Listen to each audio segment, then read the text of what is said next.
Like, maybe I can bring you to the hospital. It depends on if you're stable. Right. I mean, they were stable enough to do a Facebook video.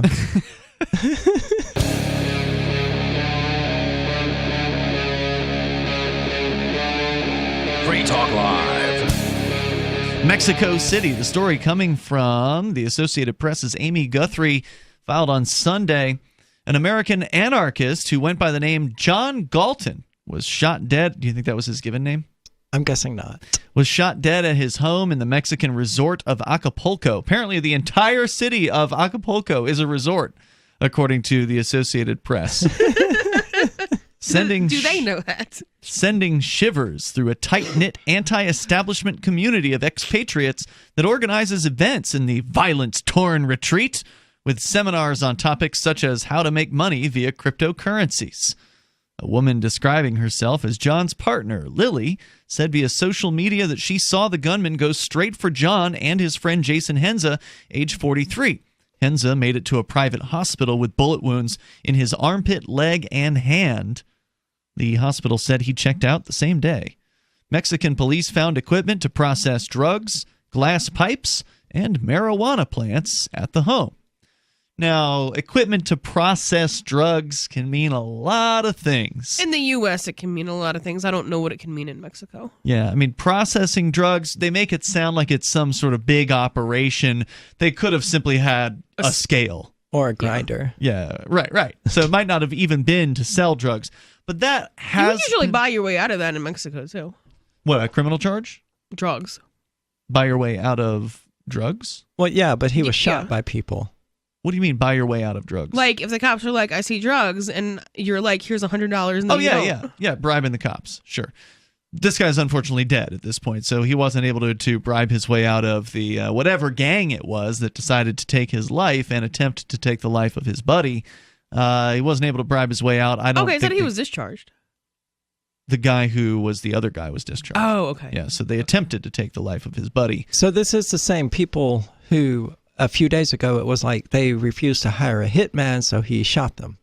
That's part of... Is this the same group of people? So I don't know what... Nobody knows what the actual story is here, right? But yes, it's the same... Only one anarchist has been killed in Acapulco thus far that we know of. Okay. As far as in a shooting or whatever. Same event, though. The shooting, you mean? Yeah. Yes. And as far as events are concerned, these are the organizers, apparently, of Anarchist, which is a forked event from Anarchapulco that started, I think, last year was the first time they did Anarchist. It comes after Anarchapulco, which is the event that I will be broadcasting from along with Mark coming up here in about 10 days from now.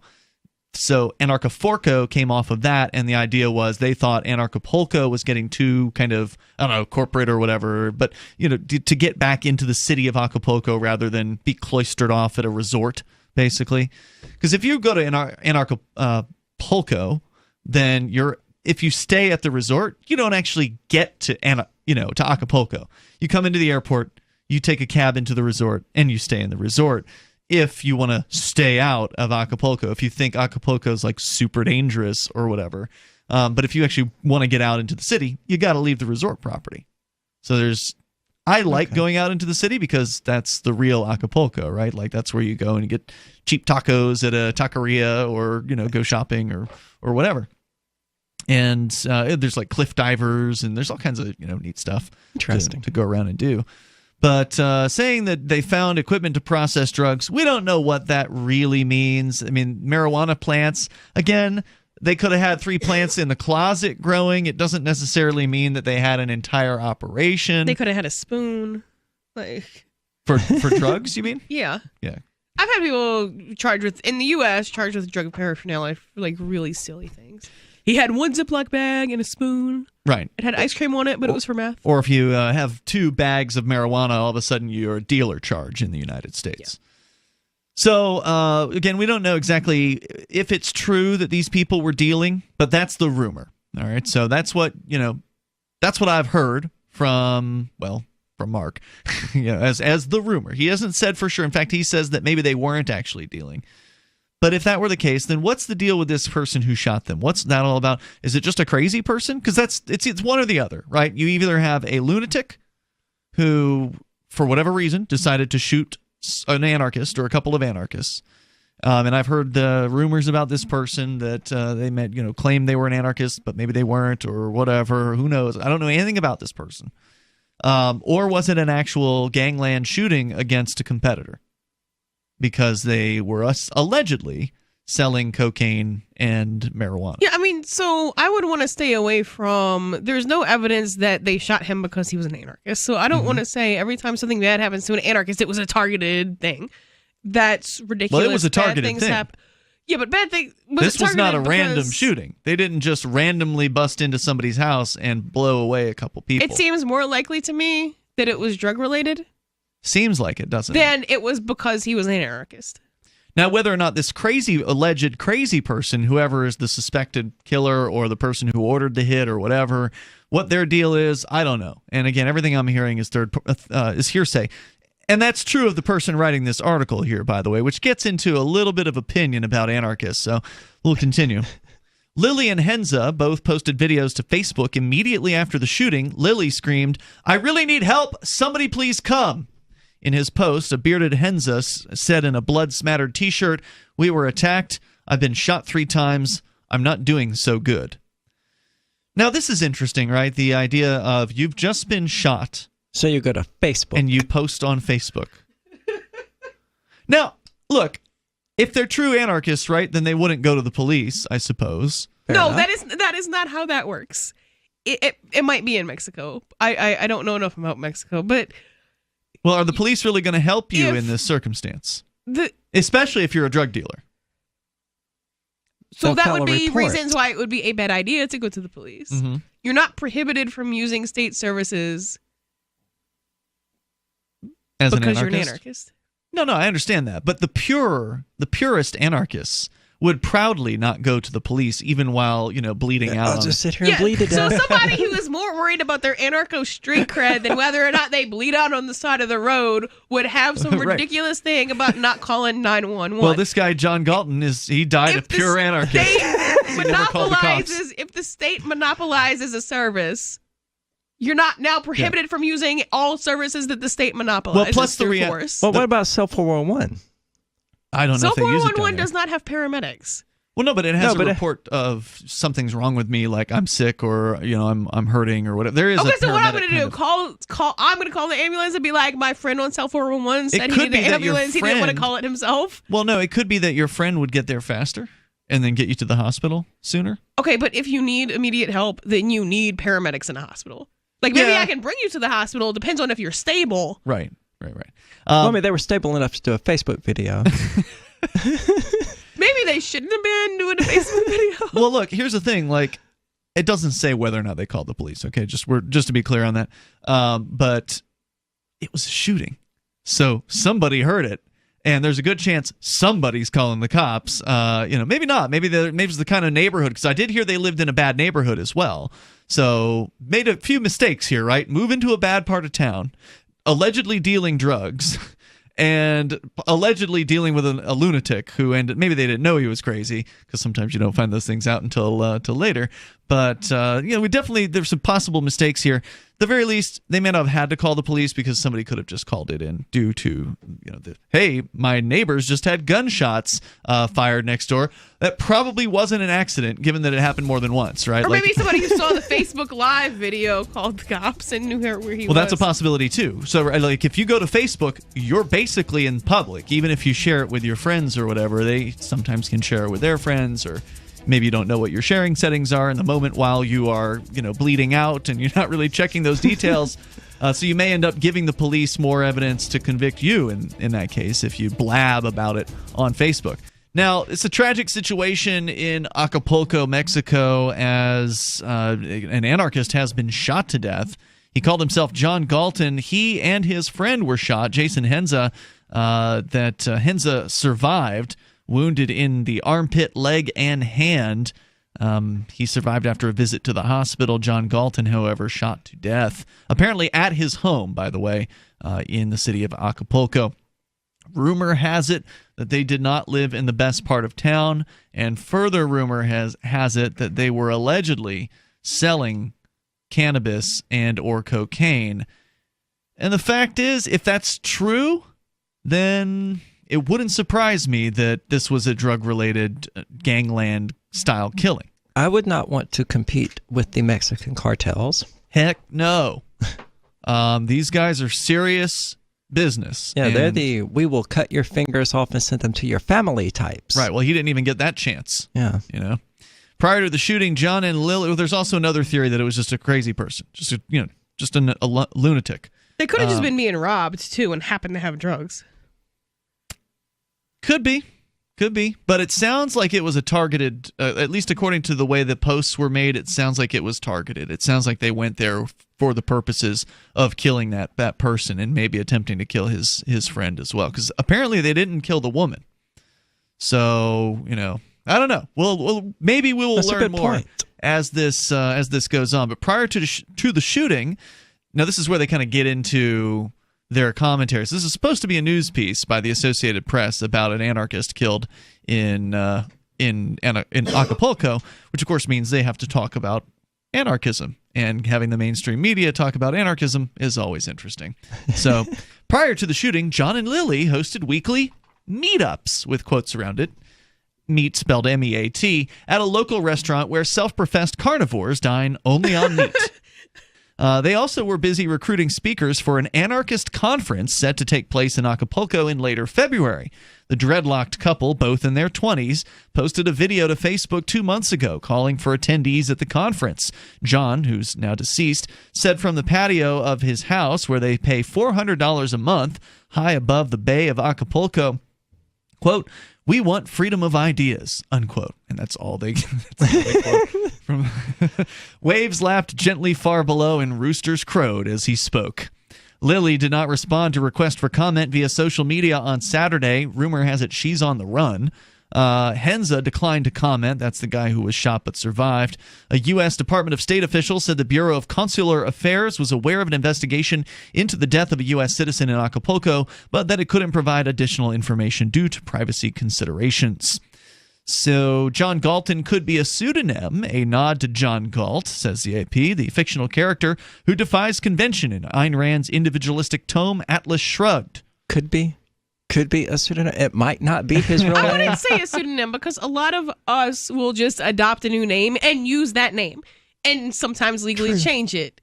So that's not a pseudonym. A pseudonym is when you still use your original name. But you're using the pseudonym to cover the original name. It's possible he was named that, though. I mean, he's in his 20s, right? So he could be the son of a libertarian who, was into Ayn Rand. Yeah, that's true. Bob won't let me name our kid Rothbard. But his last name is still unlikely to be Galton. Galton? Yeah. It's possible. I think you're right. It's unlikely that his name would happen to have been Galton. It's also unlikely that his father changed his name to Galton prior to having the child, then deciding to name him John.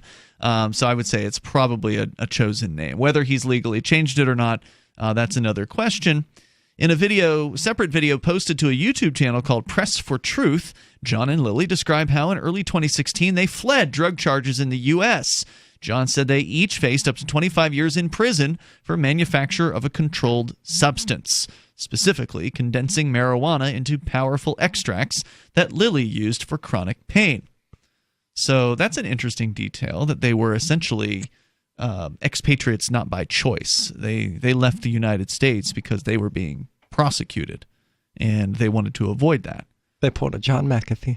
Which, there's nothing wrong with that. I have a lot of respect for people. There's nothing necessarily valuable about facing down 25 years in prison over boiling some cannabis plants in whatever solution you have to put it into to extract the THC and then put it into in a concentrated form. I mean, I think those people are brave to take on those risks, and I don't think that it necessarily follows that you have to fight it in court.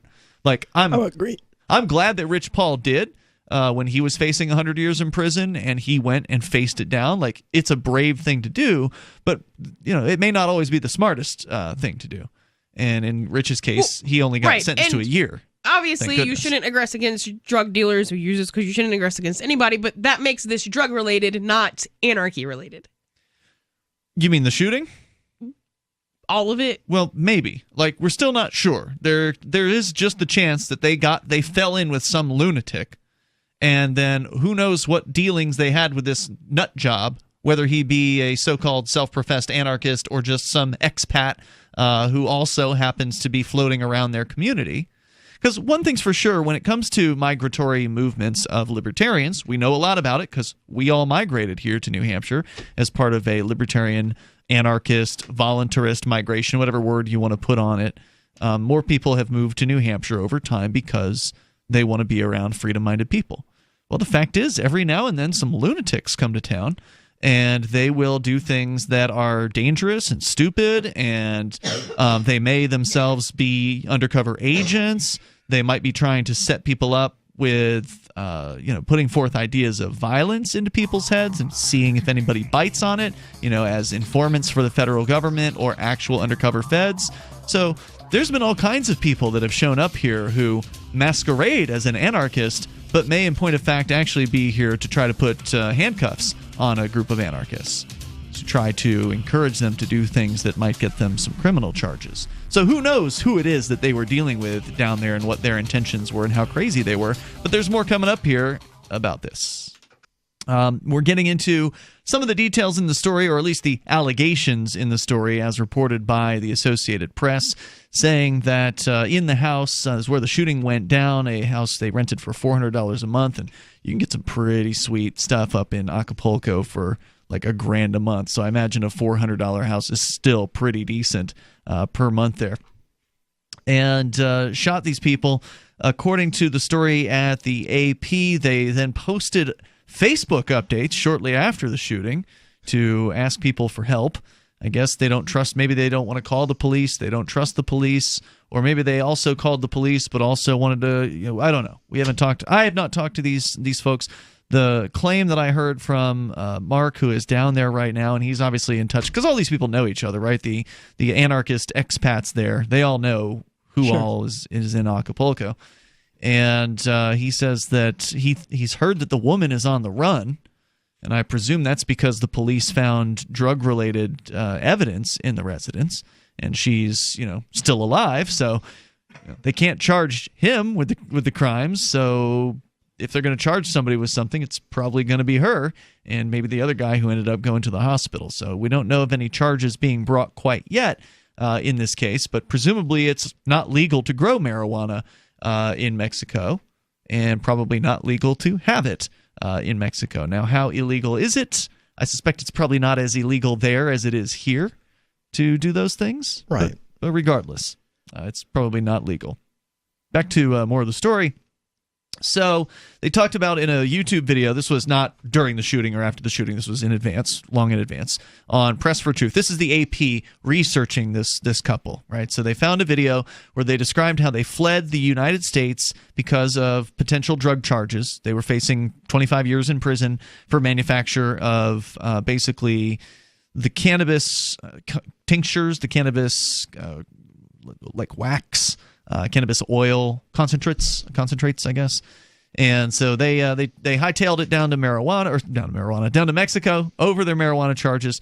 However, no U.S. federal court records for drug charges were found under the name John Galton.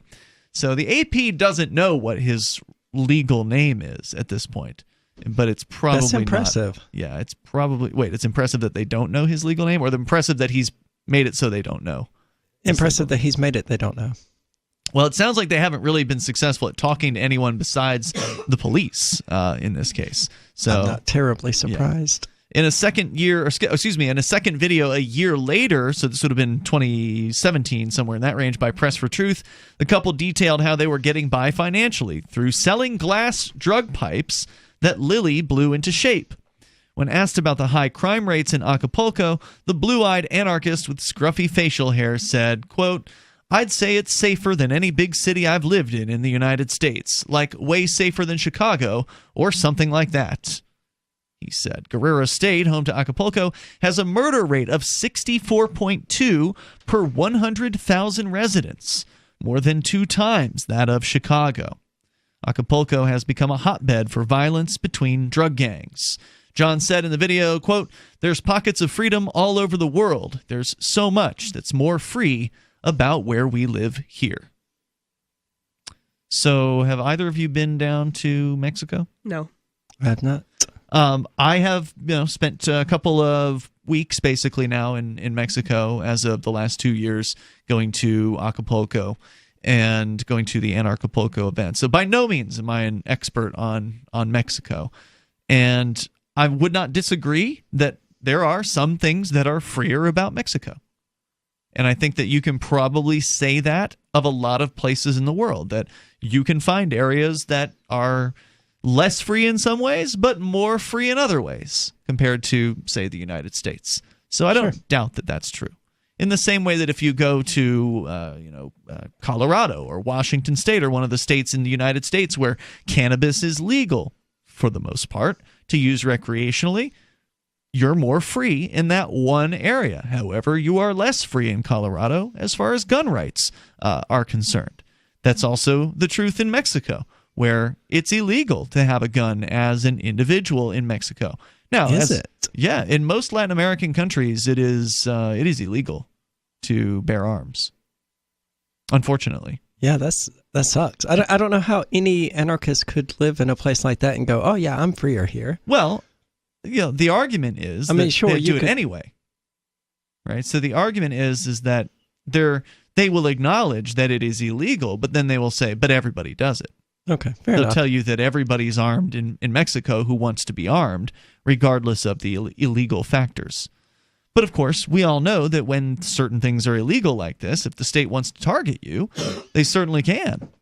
It gives them yet another aspect that they can come after you for. So, I mean, to say that is Acapulco more free overall than many parts of the United States? Honestly, I don't know. I mean, how do you feel when you are driving down the street and you're following behind or have behind you a truck with armed men sitting in the back of it? I mean, it's technically not any different than, being followed by a police cruiser with one or two armed men in it. Except the police cruiser is more likely to, harass you and pirate you. Well, I don't know. I don't know how much more or less likely that is to happen in Mexico. Well, the police get paid to do it. So These armed men are the police, just to be clear. Oh. The armed men. I said you were referring to some drug cartel or something. No. I'm glad I got to get to that point. No. These are federales. These are people, and they're all over the place. So you actually will see, at least in Acapulco, you will see the armed men in the backs of trucks, like with mounted guns, that kind of thing, like armed men in a back of a truck kind of thing. You see that very frequently. Compared to what you would see here in the U.S., you'd see a police cruiser with one or two cops in it. You're going to see armed men in the back of trucks more or as often in Acapulco, and I think those guys exist across the entire country of Mexico. Right. So I mean, how does that make you feel? Uncomfortable. Right. But is it more uncomfortable than the man in the cruiser who can also do whatever it is that he wants to? I mean, it's just the difference is really like more in the aesthetic of it than anything else. Never having been pulled over by a truck full of armed people and only having been pulled over by police officers here in the United States, I would hazard the guess that it's significantly more stressful to get pulled over in Mexico by these people you're describing. Especially if you can't speak the language. Well, that too. Right. But I mean, here in the United States, and I don't know the status of things in Mexico, but we do have more police accountability than many parts of the world do. You have the illusion of a police accountability here. Sure, it's not going to stop them from doing whatever they want to do. But in some cases, you can hold them accountable. And in some cases, they might actually be held accountable. But not always. Well, and not even usually. Maybe they would be in Mexico as well. I mean, I don't know. I mean, it's almost impossible to do it here in the United States. So it would be harder for Mexico to be much worse at accountability of police. Let's go to the phones. To the phone, we got Paul in California. You're on Free Talk Live. Hello, Paul. Yeah, hello. Hey, you're on the air. I was wondering, aren't you concerned about your own welfare going down there? It sounds like he was an organizer for some of the festivities that you're going to participate in. You're talking about the shooting of a self-professed anarchist, shooting and killing of an anarchist down in Acapulco. he was an organizer of an event down there called Anarchist. But even if he'd been an organizer of Anarchapulco, which is the event that I'll be going to, it wouldn't change my mind about attending the event at all. I mean, why would I worry about that? Well, because I thought maybe that somebody in Acapulco, maybe like an ex-military or an ex-police officer, doesn't like the hippies going down there and doing what they can't do in America and trying to live that lifestyle down there, and they went and smoked them. Well, then why doesn't the military and the cops just live in the country they like? I mean, it's a speculative... That's also not what happens. Yeah, well, we don't know exactly what the motivation of the killer was, right? Like, we have speculation, but what you're saying there, Paul, is definitely speculative, the idea of the motivations behind this killing. It has not been a mass killing of anarchists in Acapulco. I have not heard that anybody's calling off an event or anything like this for fear of some, mass murder of anarchists or something like that. Anything can happen in life, obviously. I mean, there's crazy people out there. But one thing that you really shouldn't do, I don't think, is live in fear of what might happen. Absolutely. Because if you let people who want to control you like that... Then the terrorists win. Tell that to the military and cop guys. Well, right. So canceling a plan to go to an event because one person was murdered is absolutely letting the terrorists win in that case, if that was the intention of the killers. And again, we have no idea if that was their intent. I would be extremely surprised to learn that there was a link between the guy running Anarchapulco and his being shot. I would imagine the two things are entirely unrelated. It's like, okay, this guy was shot, but he's also doing this. Right. So this is what we're going to talk about because this is, more interesting. It's sort of like the AP digging for things. They find, oh, he's an anarchist. Because that's what leaps out at you. Sure, it's a noteworthy thing about him. There's no doubt. But Paul, the idea of just being afraid in general, people get freaked out about Acapulco. When folks are saying they're going to go to Acapulco, when they tell their family members this is a conversation that happened at the event last year, by the way. And thanks for the call tonight, Paul. I appreciate it. Their family members are like, oh, it's dangerous there. There's murders. You shouldn't go to Acapulco, it's dangerous. And it's like, but it's also a beautiful place, and most of the time you're not going to get murdered when you're in Acapulco. By definition, most of the time you will not get murdered. The odds that you're going to get murdered are very, very slim. More coming up. Free Talk Live, 7 nights a week from 7 to 10 Eastern, live on the Liberty Radio Network at LRN.FM.